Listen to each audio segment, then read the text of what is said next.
We now think of Gustav Mahler as one of the greatest composers ever, his colossal symphonies and other works forming an essential part of the classical repertoire.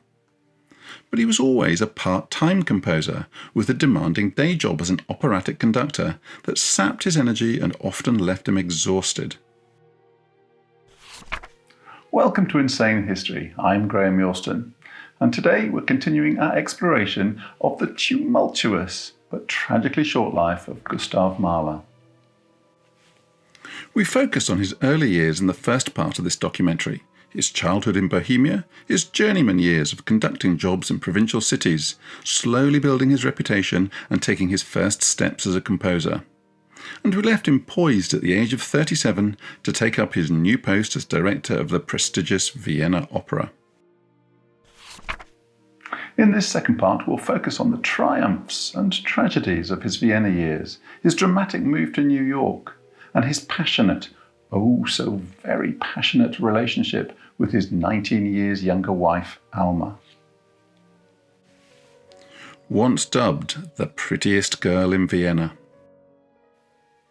His later years brought him joy, success and love, but also heart-rending pain and regret, all of which he put into his music, before his time ran out all too soon. But before we get going, can I ask you to consider liking and subscribing? It really helps us out if you hit those buttons, and it helps the channel grow. Thank you.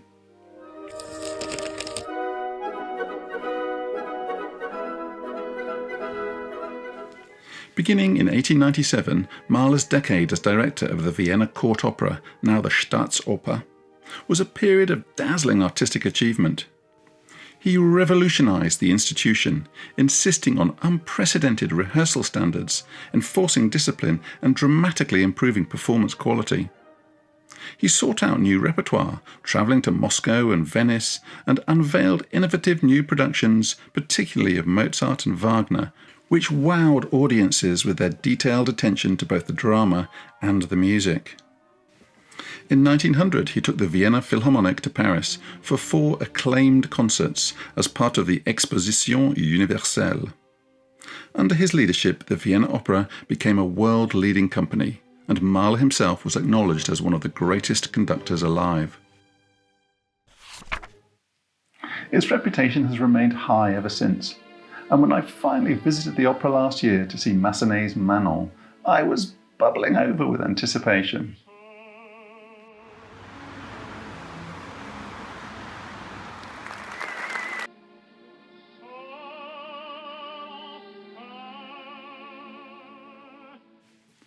Mahler's triumphs in Vienna, however, came at a cost.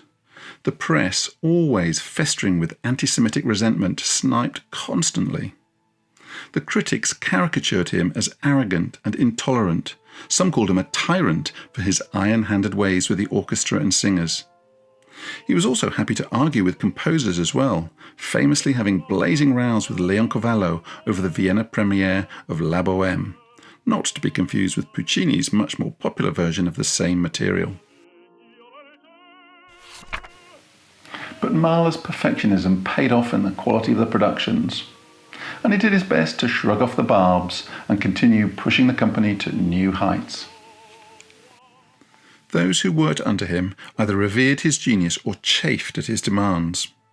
In her memoirs, violist and close friend Natalie Bauer-Lechner said, "To live with Mahler was like being on a boat ceaselessly rocked by storms. He had a throat abscess that had to be surgically drained, and a severe bleed from hemorrhoids that almost cost him his life and required 3 operations. For someone who had seen so many deaths of family members, it was a reminder that he was not immortal, and he found himself drawn to the extraordinary collection of 400 anguished poems written by Friedrich Rückert after 2 of his children died, but which were published only after his death. Mahler began setting some of them to a bleak and mournful orchestration, the first of his Kindertotenlieder, songs on the death of children. For years, Mahler's all-consuming passion had been his work. Other than his unhappy dalliances with singers, He had had little time for a private life.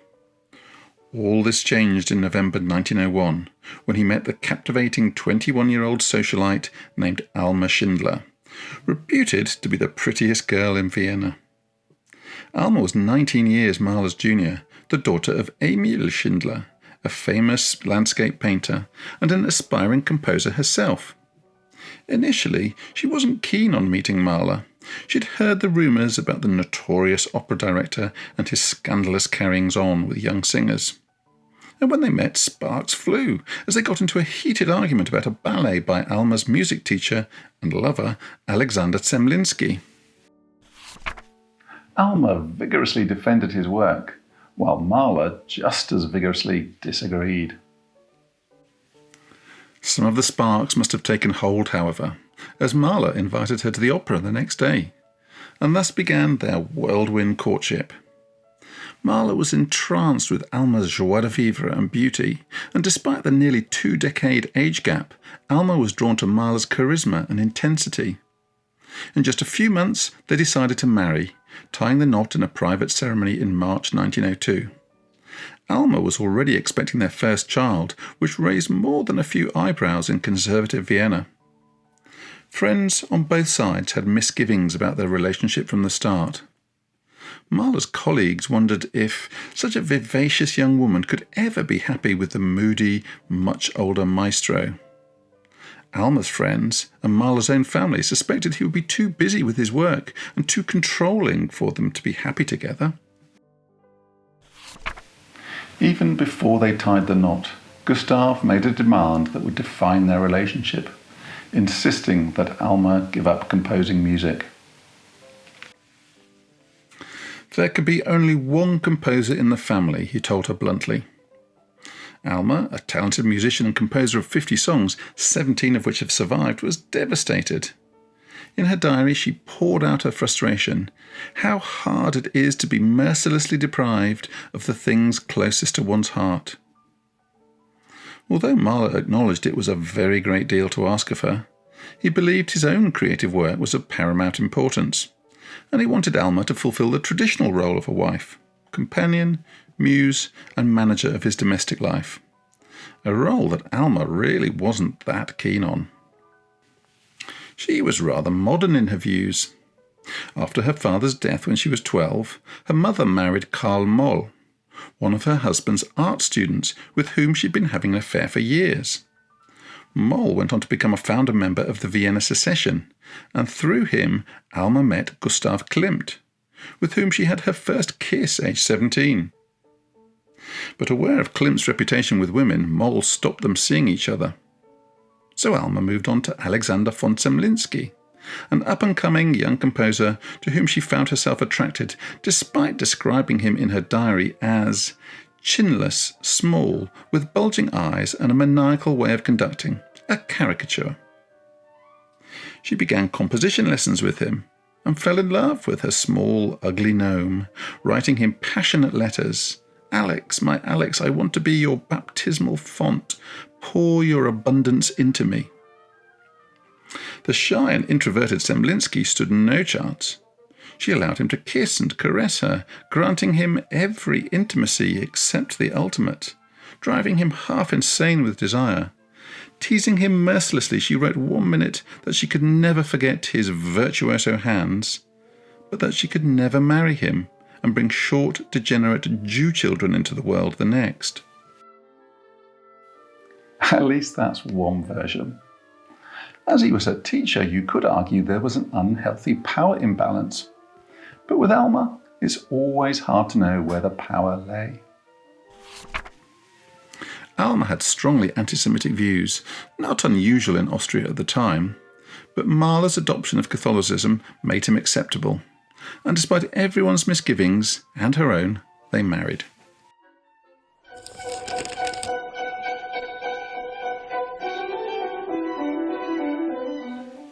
After a 3-week trip to St. Petersburg, more busman's holiday than honeymoon, as Mahler had 3 concerts to conduct, they settled into an apartment near the Opera House in Vienna. Shortly after their wedding, he conducted the premiere of his 3rd symphony in Krefeld, a 6-movement marathon, which at anything up to 110 minutes is still the longest symphony in the standard repertoire.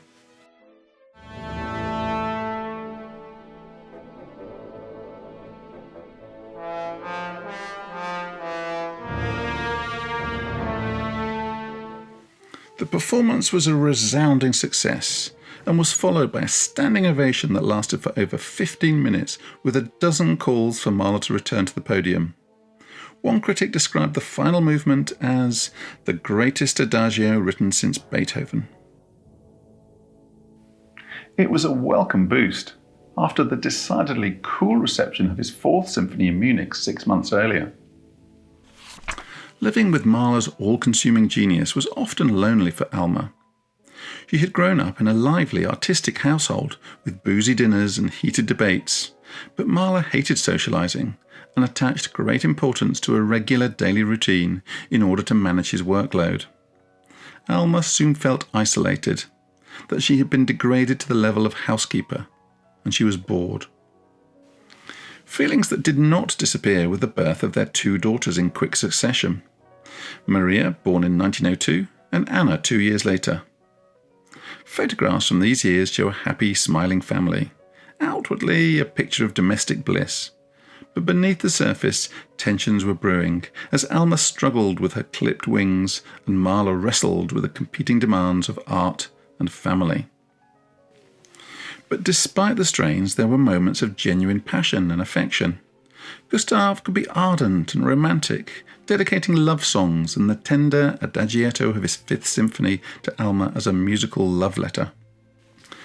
Sadly, there are no recordings of Mahler conducting, but in 1905 he made 4 piano rolls, which give us a clear impression of how he envisioned his music, and the tempi he used, which in some cases are dramatically different to those usually adopted today. The following year, his assistant at the Vienna Opera, Bruno Walter, developed a painful paralysis of his conducting arm. The doctors he consulted were baffled, and their prescriptions of everything from mud baths to magnetism completely ineffectual. So he decided to consult Sigmund Freud. Mahler was sceptical of this new-fangled psychoanalysis thing that people were talking about, but Walter went ahead, expecting months of soul-searching and endless questioning of his sexual aberrations in infancy. Instead, after just a few sessions, Freud advised him to take a holiday in Sicily, after which he was fully and permanently cured. 5 years later, Mahler would have his own brief psychotherapy session with Professor Freud for quite a different problem. In the summers, Mahler escaped the pressures of city life by retreating to the lakes and mountains, with Alma and his girls in tow. He composed ferociously during these holidays at his villa in Meyenigg on the Wörthersee, where over the next 6 years he completed his 5th, 6th, 7th and 8th symphonies in his secluded composing den.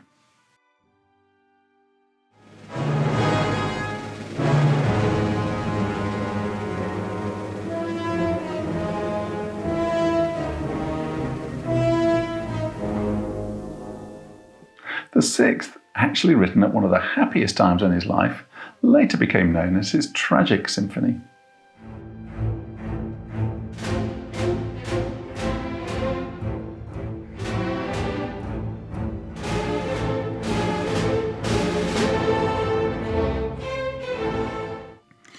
Also in Meyenigg, he resumed working on his song cycle Kindertotenlieder, Songs on the Death of Children. Alma later admitted she was horrified when she found out he was setting poems about parents losing children at a time when their own daughters were healthy and full of life. And sadly, Alma's forebodings became reality, and the year 1907 would prove the most devastating of Mahler's life, a year marked by what he later called his 3 hammer blows of fate. It began in July, when Mahler, exhausted by the constant sniping of the Vienna press and the unremitting grind of 10 years directing the opera, took Alma and the children to their summer getaway as usual. But as soon as they arrived, both little girls fell ill with scarlet fever and diphtheria. Illnesses that we barely think about nowadays. But before vaccinations and antibiotics, Both were major killers of rich and poor alike. These statistics show that Austria had some of the highest mortality rates in the world for infectious diseases, equating to around 50,000 deaths a year across the empire, just from these two conditions alone. So you can understand the fear that Gustav and Alma must have felt, as they kept an anguished vigil as doctors battled to save their children. Little Anna pulled through, but Maria, their firstborn, nicknamed Putzi, succumbed after 2 weeks of valiant fighting for her life. She was just 4 years old.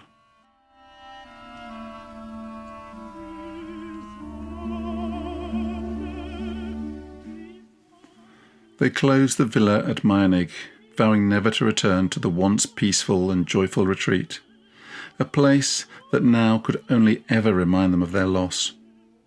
They were both devastated. But while still trying to process the tragedy, Mahler had a medical examination which revealed a serious heart problem, mitral valve disease, for which there was no specific treatment other than avoiding vigorous activities. Cruel advice for a man who loved long mountain hikes and swimming across lakes. He tried to be optimistic, writing to Alma that he could live a normal life, apart from avoiding overfatigue. But Alma felt her husband was now living under a sword of Damocles that could fall at any moment. At 47, at the prime of his creative life, Mahler had been handed a merciless memento mori, a reminder of his mortality, carved literally into his heart. The third hammer blow was having to give up his position as director of the Vienna Opera. Worn down by the relentless anti-Semitic press and court intrigues, and grieving his lost daughter, he had no energy left and resigned in October 1907. It was a heartbreaking step to leave the institution he had poured his soul into for a decade. But, with characteristic determination, Mahler chose not to sink into despair, but to look up and see what else he could do with his remaining years.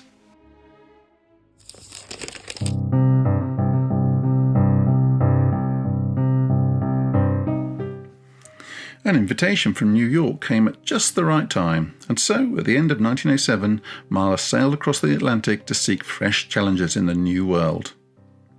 He made his American debut at the Metropolitan Opera on New Year's Day 1908, conducting Wagner's Tristan und Isolde. The performance was a triumph, hailed by the critics, and Mahler was soon alternating at the Met with Arturo Toscanini. New York society was dazzled by this new, intense European maestro. Mahler, for his part, found American musicianship not quite up to his Viennese standards, and his exacting methods initially startled the Met Orchestra. But his first season saw successes, a much-praised production of Beethoven's Fidelio and a lively staging of Smetana's folk opera The Bartered Bride. For a time, Mahler enjoyed the cosmopolitan buzz of Manhattan, though he never felt entirely at home in America. He didn't speak much English, and often communicated in a mix of German and gesture during rehearsals. And offstage, he remained a bit of an old-world loner in New York, taking long, solitary walks in Central Park and along the Hudson River.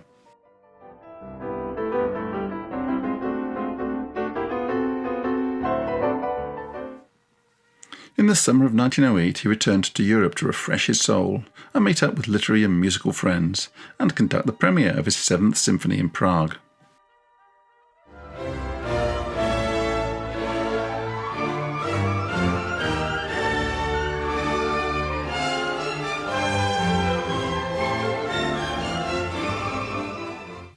What had been one of his sunnier works took on darker tones after Maria's death.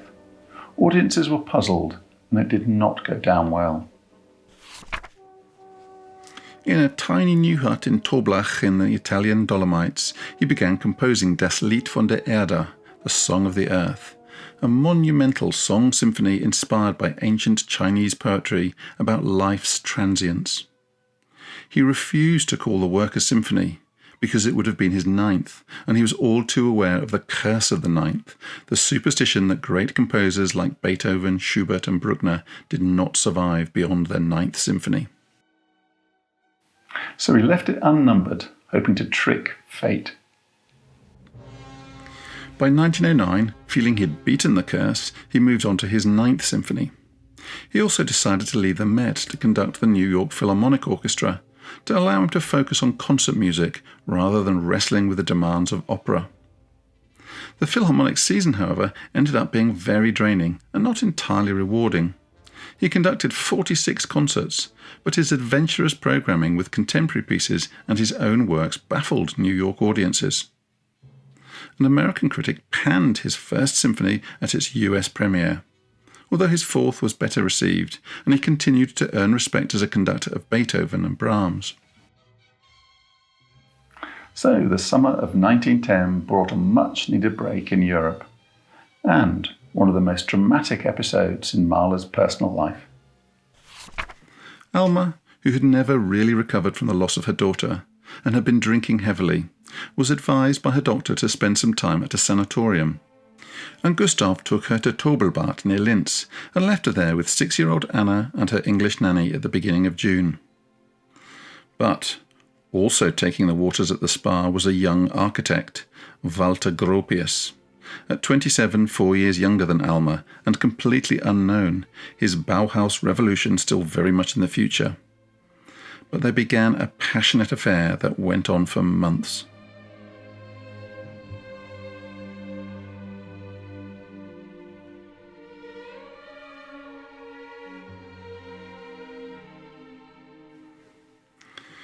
Gustav found out when Gropius accidentally addressed a love letter meant for Alma to Herr Mahler himself.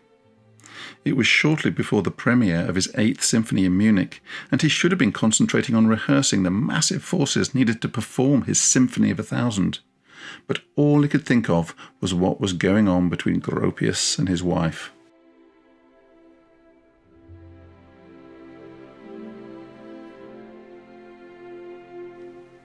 He was plunged into an existential crisis. Always emotionally intense, he now swung from desperation to fury to guilt. Was he to blame for neglecting his young wife? Had he stifled her creativity and not given her enough attention? He just didn't know what to do and was tormented by the thought that he himself had driven her away. In despair, he reached out to the one person he thought might be able to help him work out what to do, Sigmund Freud.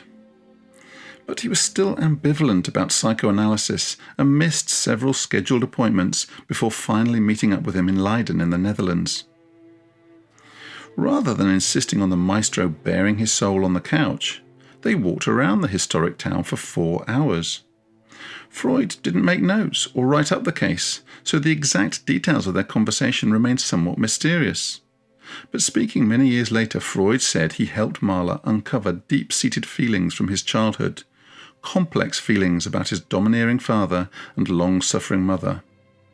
And he also seems to have pointed out something crucial. Mahler's insistence that Alma stop composing had done great harm to their marriage. This insight struck Mahler like lightning. He realized how unfair he had been, and in a newfound spirit of humility and love, begged Alma's forgiveness and promised to support her musical aspirations. Was ist sie eigentlich für Sie? Alles.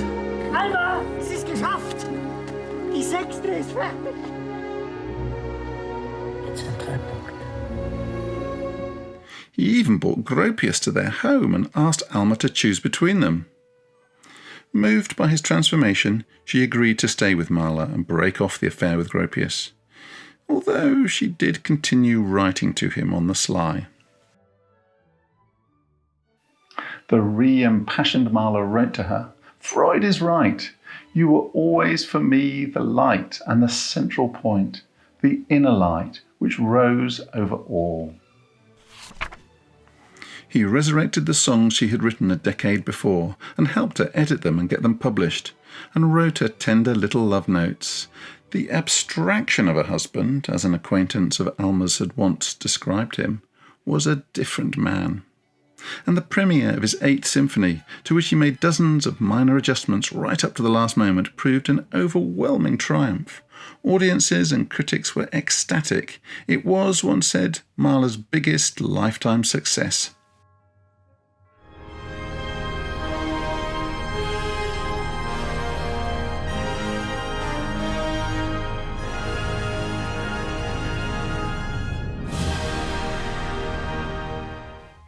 But time was running out.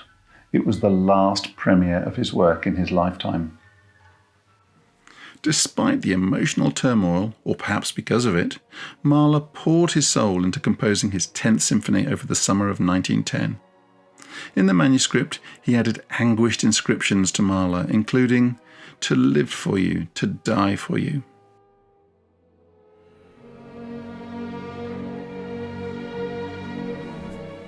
He completed only the first movement and sketches of the rest, but these pages are some of the most heartbreakingly intense music he ever wrote.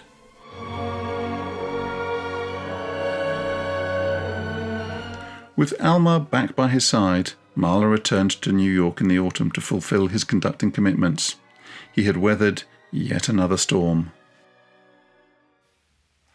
But his final tragedy was lying in wait.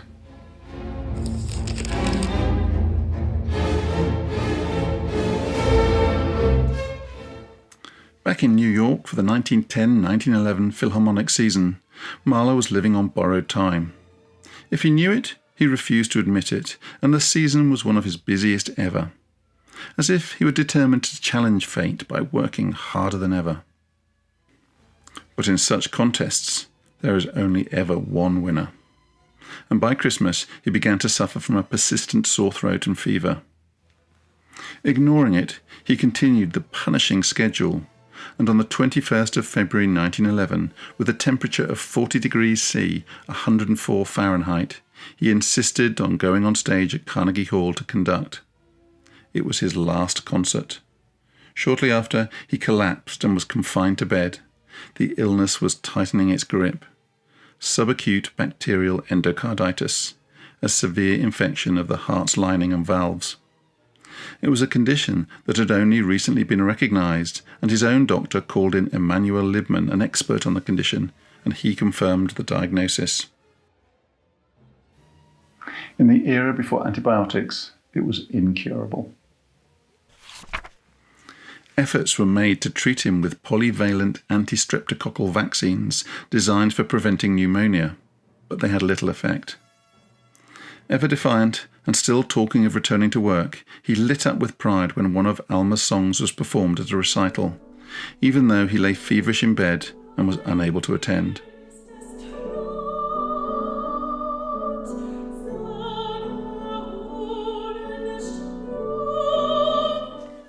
But as he weakened, he realised he needed to get back to Europe if he wanted to die on familiar soil.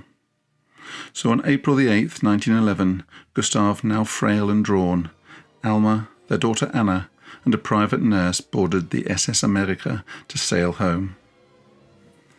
They were accompanied on the voyage by the composer Ferruccio Busoni, who comforted the dying man with gifts of wine and puzzles and musical counterpoint. After their arrival in Paris, he rallied briefly, but collapsed after a drive in the city, and was transferred to a clinic in Neuilly-sur-Seine for 3 weeks. For a moment there seemed to be hope, but the infection was unrelenting, and in early May he boarded a train to Vienna. It was his last journey.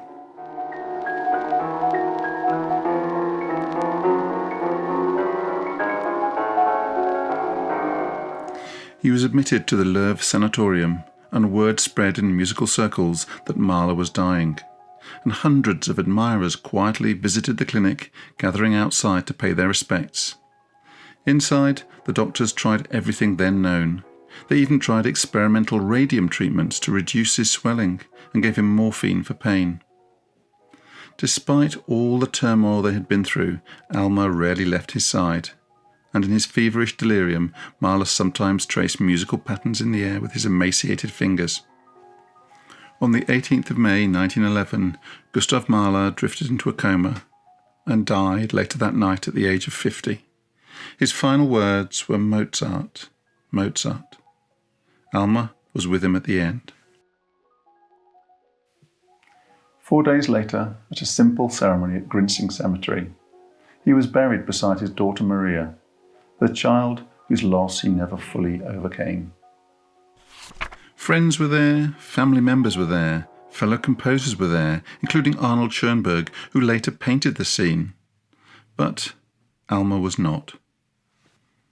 In a final testament to his self-belief, his tombstone was carved with nothing but his name. He had said, "Those who come looking for me will know who I was, and the rest don't need to know." His death certificate recorded the cause of death as septic endocarditis, and the New York Times reported that he had left instructions that his heart be pierced with a needle to make sure he was really dead. Alma survived him by 53 years and led quite a life.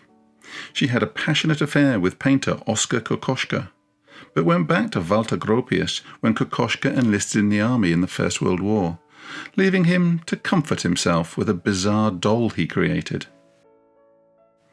She married Gropius in 1915 and they had a daughter, Manon, together, but she died of polio in her teens.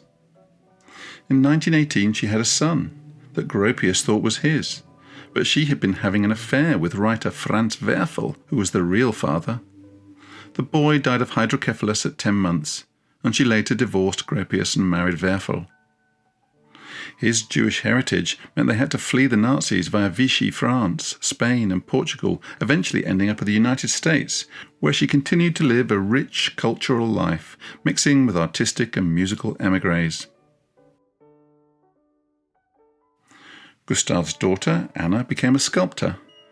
She married 5 times, her first 2 marriages in her teens, one of which to composer Ernst Krenek lasted no more than a few months. She had 2 daughters, Alma Solnay, who worked for her father's publishing house, and Marina Fistulari, who founded the Mahler Foundation.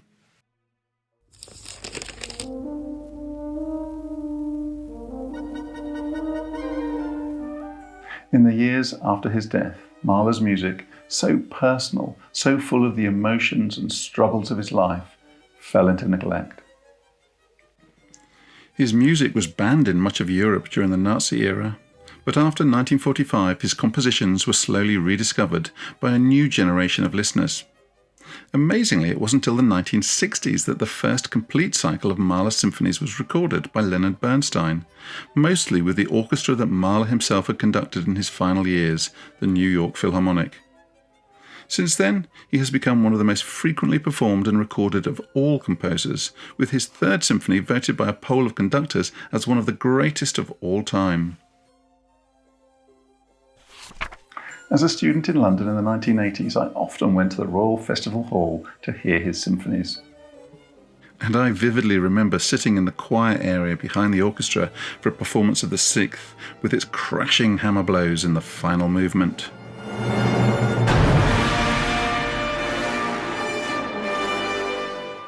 It's hard to believe now that many of his works were booed and jeered on their first performance, but Mahler once said to a friend, "My time will come," and he was right. As his popularity as a composer increased, so did attempts to get into the mind of the maestro. Alma Mahler's memoirs, first published in the 1940s, portray him as a tormented, tortured, highly neurotic man, an image which has largely stuck to this day, although it is challenged in Jonathan Carr's biography, who describes him as quite the opposite. A charming, witty, confident man who loved outdoor pursuits and was quite a ladies' man. Alma's emphasising of her own importance and the minimisation of the significance of anyone else in his life has been termed the Alma problem by scholars trying to get to the real Mahler. There were the usual mid-20th century attempts to compile psychobiographies of him. After all, he had been seen by Freud himself. But for me, these say more about the authors than Mahler himself, and are full of speculation. His odd way of walking, for example, has been interpreted as an unconscious emulation of his mother's limp as part of his supposed mother complex. This neurotic view of Mahler was reinforced by Visconti's beautiful but rather creepy adaptation of the Thomas Mann novella Death in Venice, which changed Aschenbach from a writer to, well, Gustav Mahler. And then there was the 1974 biopic of Mahler, directed by Ken Russell. Normally I'm a big fan, but I don't think this is one of his best films. It wasn't helped by funding constraints, which meant it ended up being filmed in England rather than Austria, and it certainly doesn't give a balanced view of the composer's life. Better to stick to Carr's book, which cautions against looking too closely for Mahler's life events in his music, quoting Mahler himself, who said, "The real-life experience was the impulse for the work, not its content." I agree with this, and with Carr, that it is time to move away from this image of Mahler as a neurotic intellectual scribbling away in the shadows to reveal his tortured inner world. And think of him as a man who lived through tragedy and heartbreak without losing his positive and life-affirming outlook. As a man who suffered bigotry, disappointment, betrayal and loss, but who didn't let these things consume him. A man who could have retreated from the world when told about his heart condition, but who carried on living life, sharing his musical gifts and composing to the end. Did he have a mental illness, as some people have suggested? He certainly went through periods of heartache and despair, and at times his music gushed out of him, but that was when he was in love, and even the most curmudgeonly wouldn't regard that as a disorder.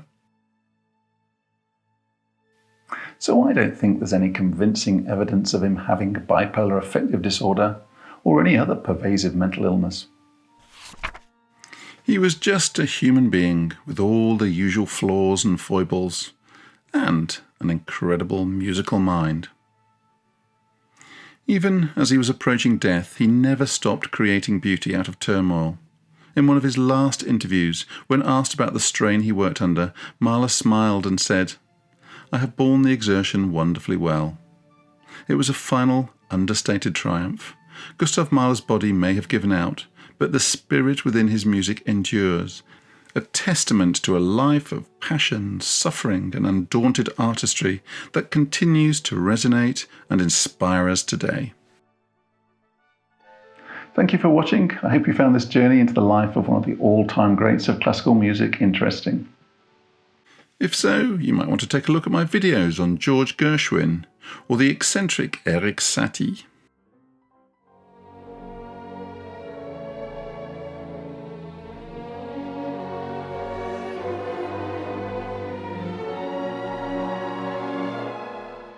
And now that I know a bit more about his life, I'm just going to have to listen to all of his music again, now that I know a little more about the context in which it was written.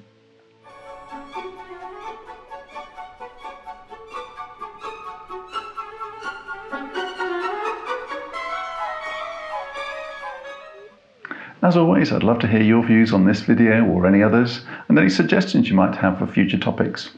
But apart from that, I'll say goodbye for now, and I hope to see you again soon. Goodbye.